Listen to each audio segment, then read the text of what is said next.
오늘 하나님께서 우리에게 주시는 말씀은 구약 성경 호세아 5장 5절에서 7절까지의 말씀입니다. 구약 1260쪽입니다.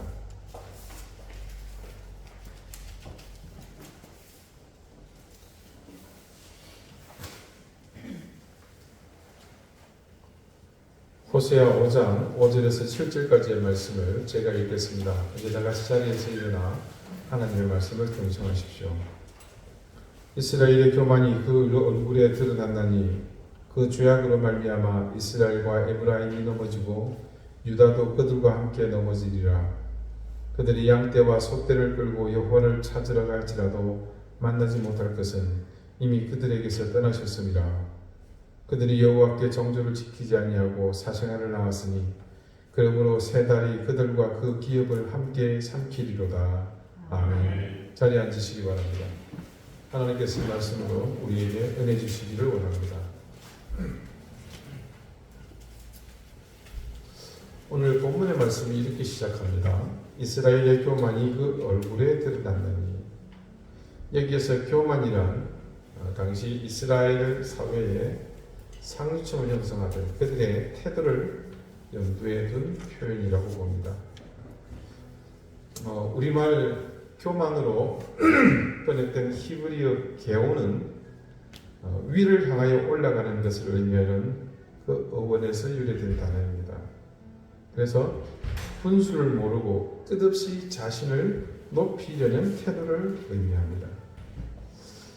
특히 구약 성경에서는 게온을 그 어떤 존재도 비교할 수 없을 정도로 존귀하신 하나님의 위엄을 강조할 때 사용합니다.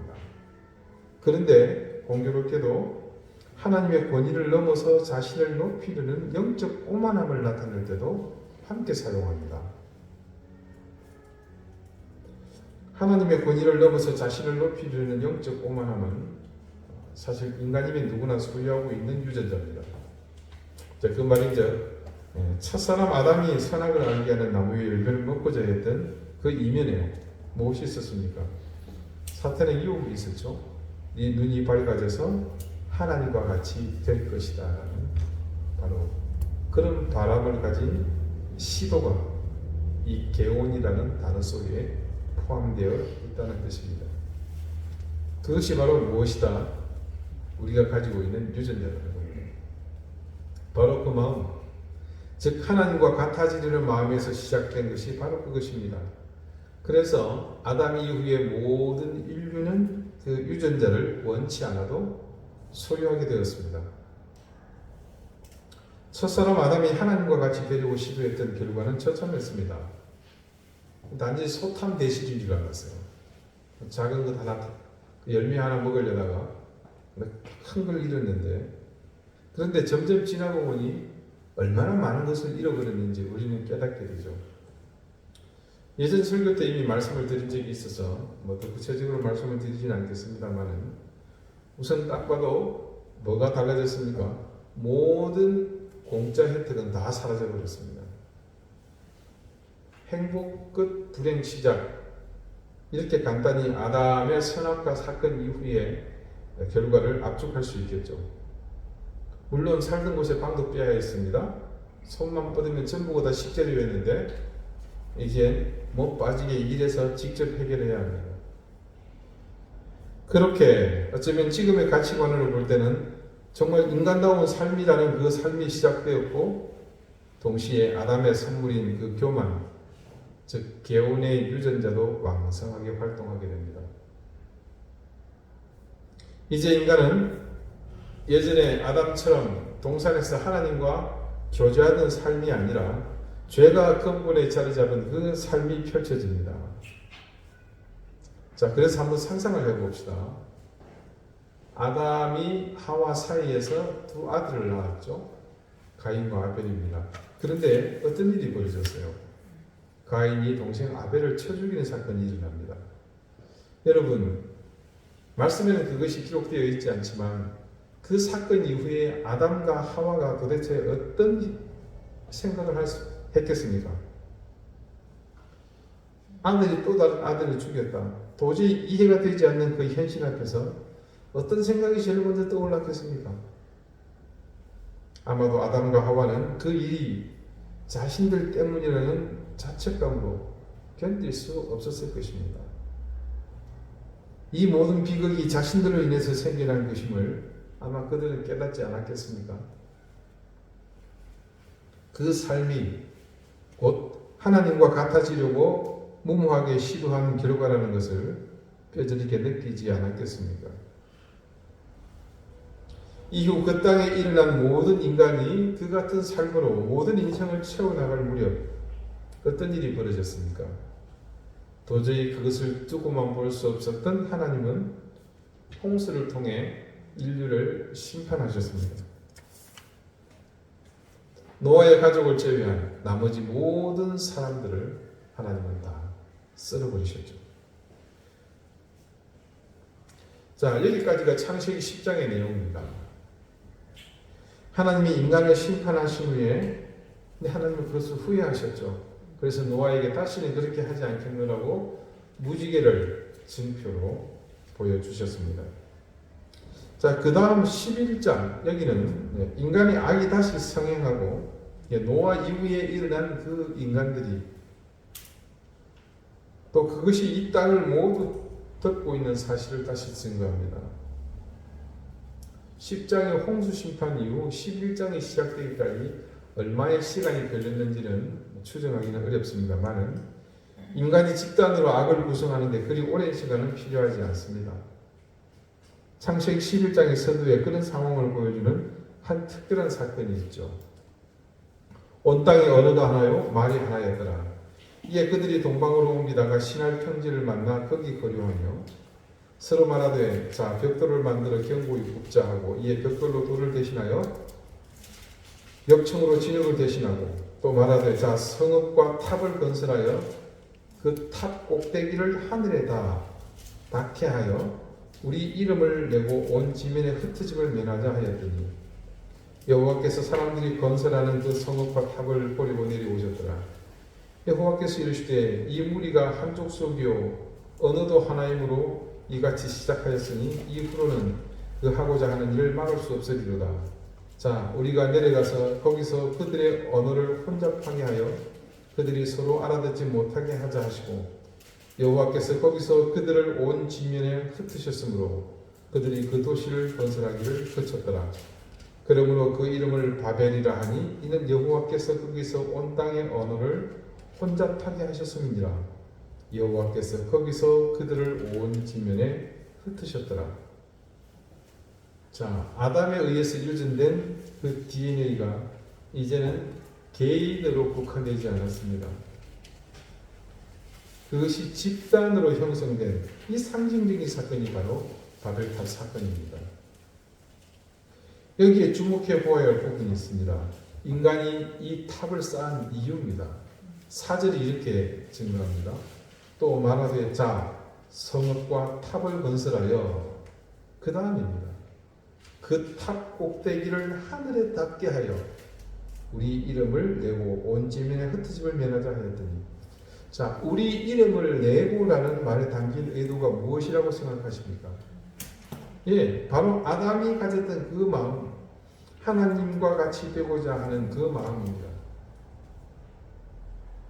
자, 이 바벨탑 사건은 그래서 결국 아담 이후 유전된 그 교만이 모여서 집단을 형성합니다. 그래서 그 집단을 형성하고 집단에 의해서 생기진 악으로 만들어진 사건이다. 이렇게 보겠습니다. 자, 그런데요. 이 바벨탑을 도대체 누가 쌓았을 것 같습니까?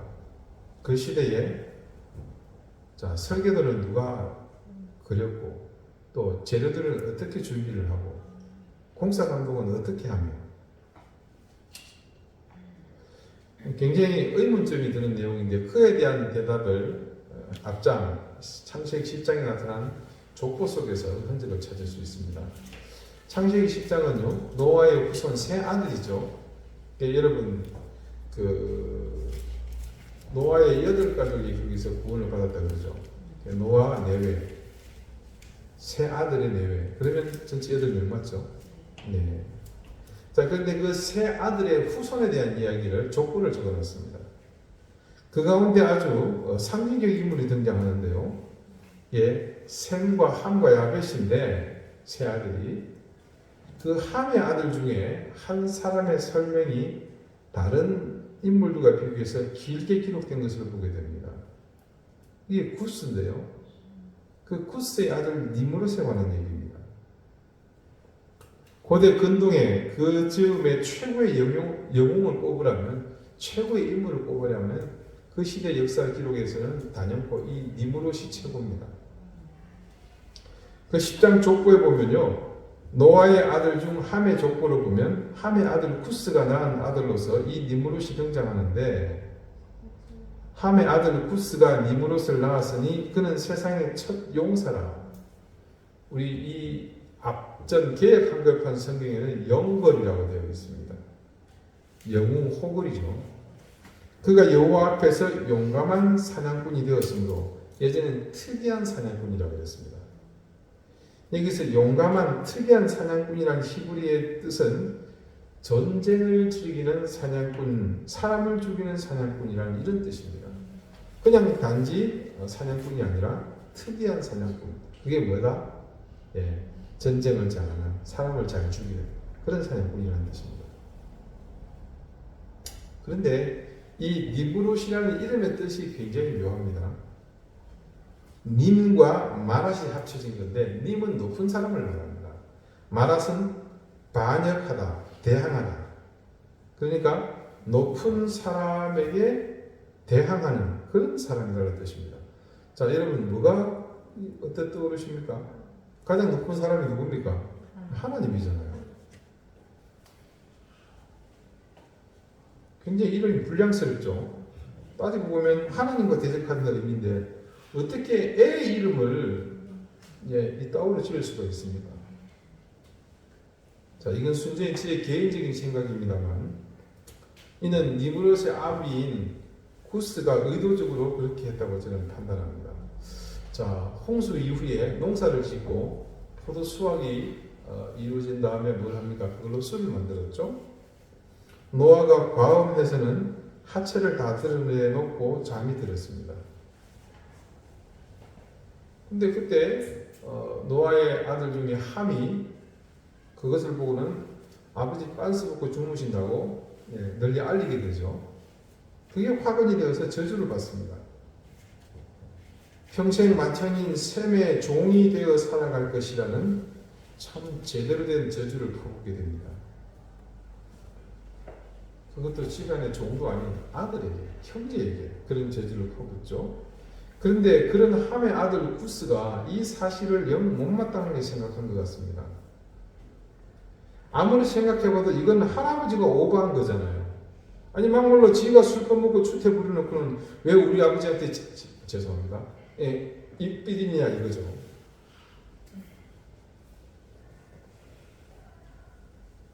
그냥 나무란 정도가 아니라 그 후손에게 저주를 퍼부었잖아요.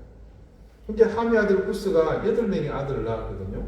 말씀해 보면 그렇습니다. 이름이 장황히 나와 있죠. 그리고 또 아들을 얻었는데 그 이름은 신을 대적하는 사람이라는 뜻으로 니므롯이라 짓게 됩니다. 자, 이렇게 의도를 담은 의미로 이름을 지었다는 것은 할아버지에 대한 악감정이 있어서 그 잘난 할아버지가 맨날 부르짖는 하나님을 대적하는 자라는 그런 뜻의 이름을 지은 것이 아닌가.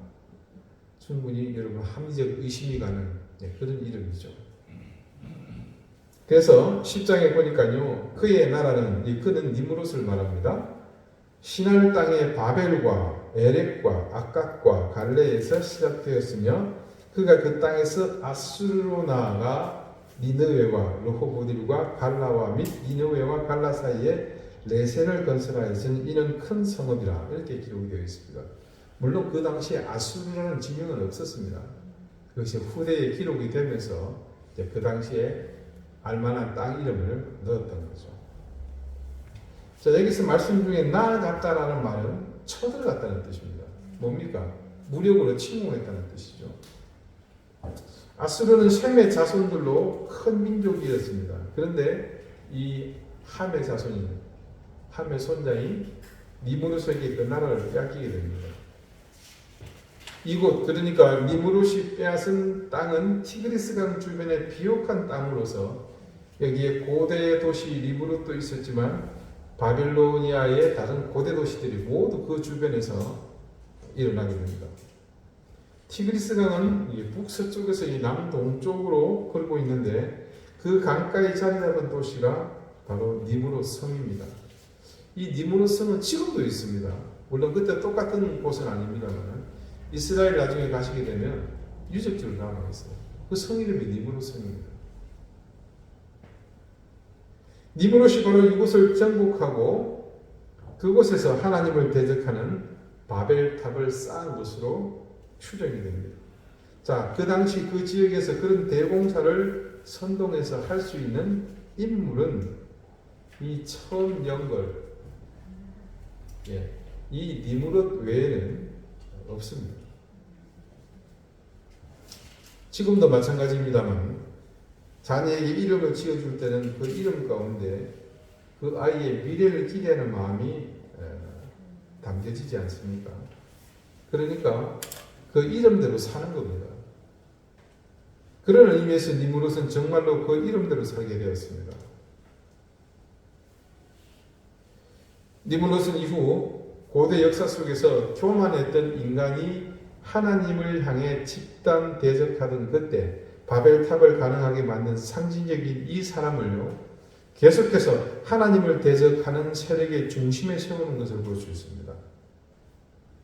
자, 니무롯은 사람이니까 죽었죠. 죽은 후에 그의 가족들에 의해서 이 니무롯은 마르둑이라는 새로운 강력한 신으로 화했다고 그렇게 조작되었습니다. 자, 이 마르둑이 어느 정도냐면요, 고대 바벨론을 비롯한 갈대아인들이 세운 모든 나라의 왕들은요, 이 니무롯의 화신이라고 그렇게 조작된 이 마르둑 신에게 인정을 받아야만 권위가 인정이 되었습니다. 고대 유적을 살펴보면 이스라엘을 괴롭힌 대표적 이 아수르의 살마네셀 왕이 마르둑 신에게 인정을 받고 왕권을 받는 모습을 담은 그런 조각물도 있습니다.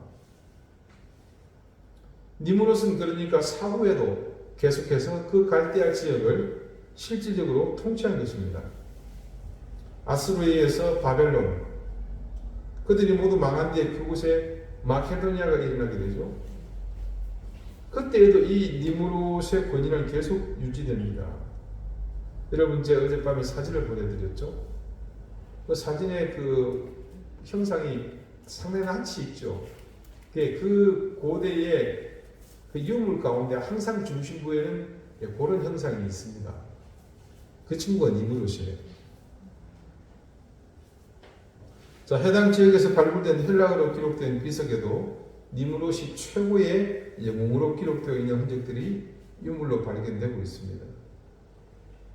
그리고요, 이 니무롯이 심지어는 여러분 그리스 사람들이 그 신들을 모셔놓은 만신전이 있습니다. 그걸 이제 여러분이 잘 만신전이라고 그렇게 이해가 안 되시겠지만 파르테논이라고 그러면 이해가 되시죠. 그 중심에 가장 높은 곳에 있는 신이 바로 이 니무롯입니다. 헤라클레스 같은 거는 한참 서열이 아래예요. 자, 그런 역사적인 사실이 그대로 증거되고 있는 성경 말씀이 있습니다. 에스겔 8장 14절과 16절인데요. 15절대로 제가 좀 읽어드릴게요. 그가 또 나를 데리고 여호와의 전으로 들어가는 풍문에 이르시기로. 그래서 그는 천사입니다. 나는 누구냐? 에스겔. 요 앞을 보게 되면 머리채를 끌고 올라갑니다. 그래서 여호와의 전으로 들어가는 풍문에 이르기로 보니 거기에 여인들이 앉아 담무스를 위하여 애곡하더라. 16절 그가 또 나를 데리고 여호와의 성전 안뜰에 들어가시니라. 보라, 여호와의 성전 문 곧 현관과 제단 사이에서 약 25명이 여호와의 성전을 등지고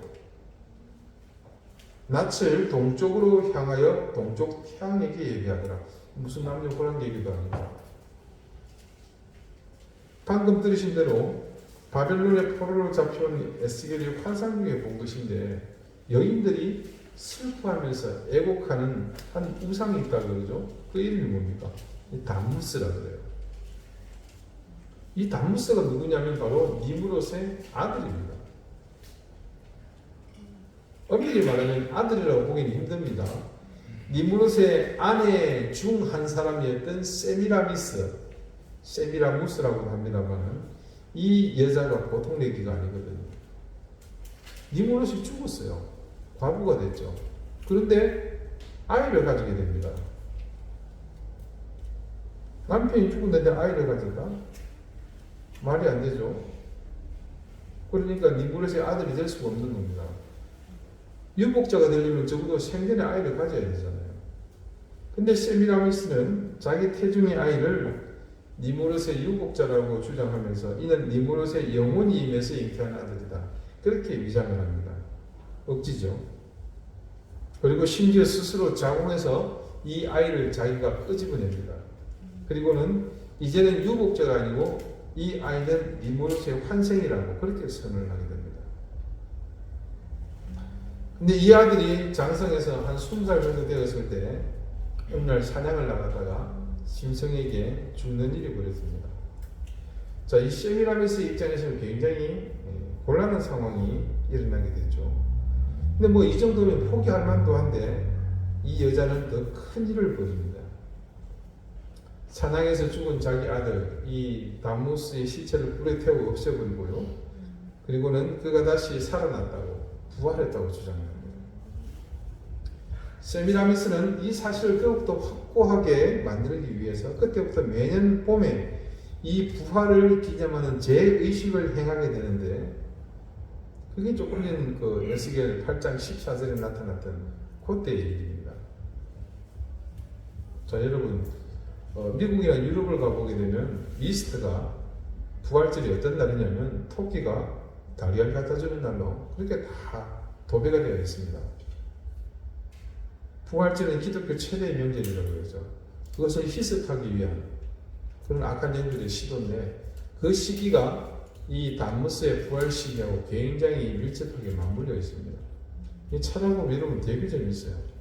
얼마나 역사가 오래되든지 하나님을 대적하는 세력들이.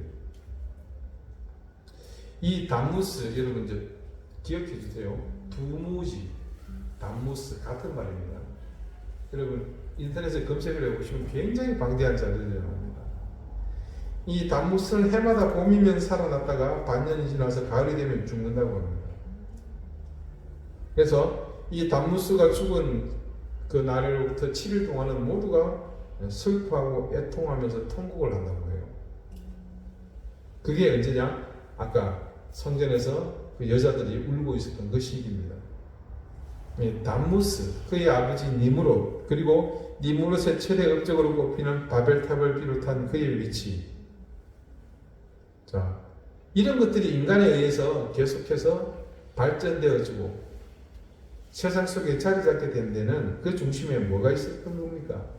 하나님과 같아지려고 하는 인간의 그 교만한 DNA가 계속해서 왕성하게 활동을 하고 있었기 때문입니다. 차라리 하나님과 같아지려고 한다는 것은 그건 환영할 일입니다. 하나님과 같아지려고 하는 노력은 그분을 닮아가려는 것이기 때문에 그건 오히려 좋은 일이죠.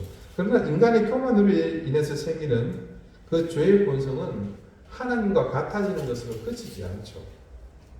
궁극에는 하나님과 맞서려는 것이 있고 더 나아가서는 하나님을 이기려는 무모한 시도로 이어진다는 겁니다.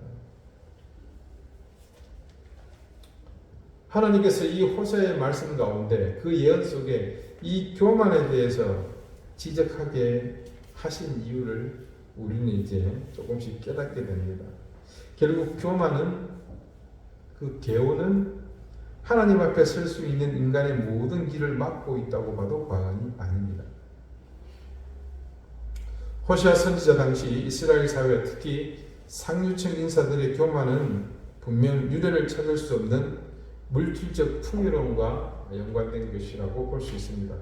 주지하다시피 여로보암 2세 때 그 치하의 북이스라엘은 역사상 가장 경제적으로 풍요를 누리던 그런 시대였습니다. 그 풍류를 힘입어서 당시 상류층 인사들은 안락한 삶을 살았고 그 안락한 삶이 지속되면서 점점 더 오만해지고 향락에 물들고 퇴폐지고 부패하고 폐역한 삶을 살았습니다. 그래서 여러분 아모스나 미가 같은 선지자들은 그들의 그런 부패한 삶, 타락한 삶, 사치와 향락에 빠져있는 삶에 대해 경고하고 하나님의 심판을 예언하지 않았습니까? 결국 하나님께서 그들에게 주신 경제적 풍요로움과 사회적 안정은 그 모든 것을 허락하신 하나님으로부터 그들이 더욱 멀어지고 배역한 삶을 살도록 만들게 됐죠. 그 중심에 뭐가 있는 겁니까? 바로 하나님에 대한 감사함을 잃어버린 그 교만이 그 가운데 있기 때문입니다. 그런 삶이 일시적으로 나타나는 현상이 아니라 그 삶이 인생이 되고 그것이 역사가 됨으로 인해서 하나님은 그들에게 이 교만으로 인한 결과가 어떻게 될 것인지를 이 예언자의 입술을 통해서 선포하신 겁니다. 오늘 말씀 5절을 봅시다. 이스라엘의 교만이 그 다음에 뭐라고 기록되어 있죠? 그 얼굴에 드러났나니. 이 말씀의 의미를 좀 더 집중해서 보겠습니다. 우리말 드러났나니로 번역된 히브리어 왜 아나를 왜 전치사를 빼오려면 아나가 원형입니다.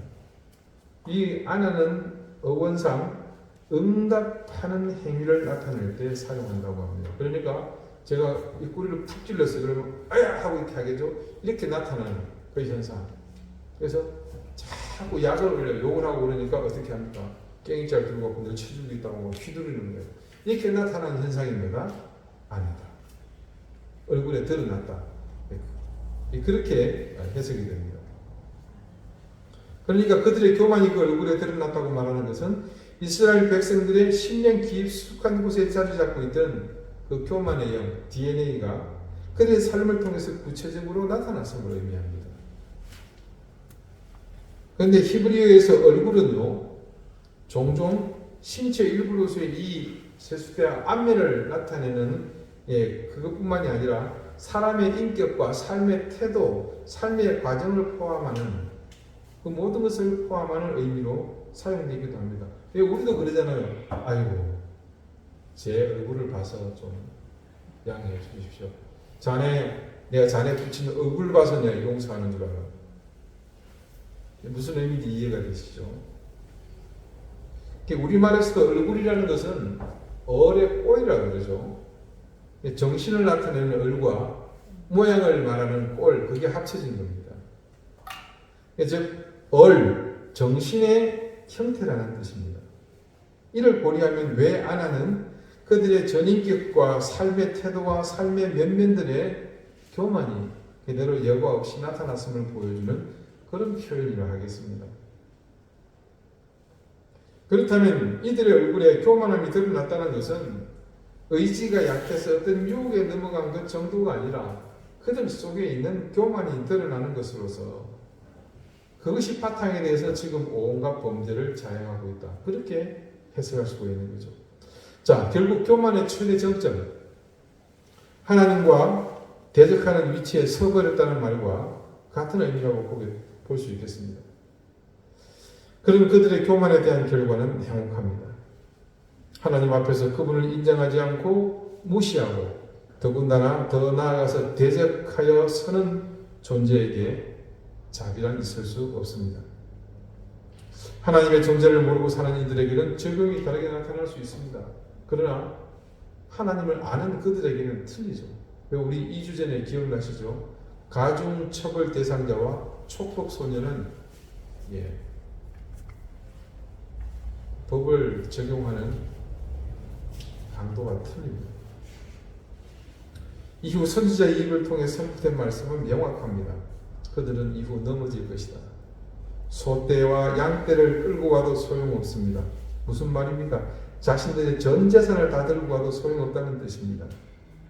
마지막 6절, 그들이 여호와 하나님께 정조를 지키지 않았으니, 더 정확히는 교만하여 하나님과 대적하여 섰으니까 정조를 지킬 이유가 없었겠죠. 그렇게 사는 동안 사생활을 낳았으니 이제 그들에게는 모든 것이 삼켜질 일만 남았습니다. 교만은 그들의 모든 것을 송두리째 잃게 만들어 버린 것이죠. 종전 그 한국 영화의 일대 지각 변동을 일으켰던 유명한 영화가 있습니다. 친구라고. 그때 그 친구들 주인공 그룹 중에 키 조그만한 아주 못되게 생긴 애가 하나 있습니다. 정운택이라는 배우입니다. 정운택 씨는 영화 친구 이후 유명세를 치르면서 충무로에 떠오르는 시내가 되었고, 그 이후에 조폭 이야기를 다룬 두사부 일체의 조폭의 행동대장 대가리라는 역할을 맡게 됩니다. 실제 사람들이 이 사람 진짜 조폭 아니냐 할 정도로 연기가 아주 뛰어났습니다. 아주 코믹하게 이 영화가 만들어졌는데 종전 히트를 또 치게 되죠. 그러면서 이 사람은 한때 충무로에서 가장 주목받는 코믹 배우로 등극하게 됩니다. 그렇게 승승장구하던 그가 자신에게 주어진 그 역할의 회의를 느낍니다. 왜냐하면 이 사람은 연극 무대에서 기반을 닦았던 사람이거든요. 그러면서 자신이 잘할 수 있는 그 역할에 맞는 그 배역의 캐스팅에 불만을 품게 됩니다. 왜 나는 다른 것도 할 수 있는데 왜 이런 것만 들어오나?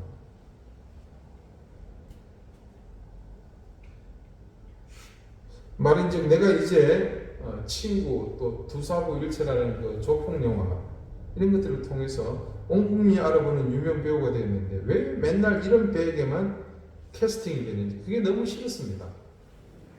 그러면서 이름만 되면 알만한 당대 최고의 배우를 보고는 자신과 비교하면서 그를 시기하게 되고 질투심을 품게 됩니다. 자연 정운택 씨는 자신의 캐릭터에 맞는 배역의 캐스팅을 모두 거절하게 되었고 그때부터 서서히 나락의 길로 떨어지게 됩니다. 이후 그는 몇 건의 폭행 사건에 휘말렸습니다. 2011년 술집에서 취객과 맞붙어서 폭행을 하게 되고 2013년에는 무단횡단하는 취객을 폭행하면서 조사받는 과정에 자신이 9년 동안 무면허로 운전한 사실이 또 발각이 됩니다. 그러다가 2015년 이게 135 이렇게 나가요. 2015년에 다시 강남 교보 사거리에서 대리기사를 폭행하게 되었고 그 사건을 수습하는 과정에서 상대측이 열받아서 지방 방송에 제보를 하게 되고 이게 전국의 뉴스에 일약 언론에 대박 공개가 됩니다. 그러면서 그는 명실상부 망가진 배우가 됩니다. 그렇게 나락으로 떨어지고 이제는 더 이상 살 이유가 없다고 생각해서 생의 끝자락에 섰을 때 그는 하나님을 만나게 되었습니다. 그의 간증을 들어보니까 마지막 죽으려고 작정했을 때부터 일어난 일들이 너무나 기가 막히더라고요. 하나님께서 놀랍도록 자신을 만져주시는 과정을 소개하는데 듣고 보니까 정말 기가 막힌 거예요. 완전히 그는 이제 하나님께 붙잡힌 사람이 되어서 이후 자신과 같은 처지에 몰리게 된 연예인들에게 복음을 전하는 사람이 되었습니다. 그 일에 선교사로서의 삶을 삽니다. 실제로 동료 배우들이 그를 보면서 놀라 나다 풀릴 정도로 완전히 변화된 인생을 살게 되었습니다. 배우로서의 정운택은 교만으로 인해 자신의 인생이 나락으로 떨어지는 그런 삶이었습니다. 그런데 그가 그 교만에서 벗어나게 되므로 사람의 생명을 살리고 영혼을 살리는 일을 감당하는 그런 사람으로 변화하게 되었습니다. 그가 자신의 교만을 버렸을 때 자신에게는 이전의 상과는 비교도 할 수 없는 귀하고 복된 인생이 기다리고 있었습니다. 여러분, 교만은 지독한 함정이 있습니다. 여러분, 그 함정의 실체가 뭔 줄 아세요? 나는 교만하지 않다. 그 의미는 뭡니까? 내까지 게 뭐 가진 게 있다고 교만할 건덕지가 있겠으라는 그런 생각입니다. 여러분, 교만의 능력을 무시해서는 안 됩니다.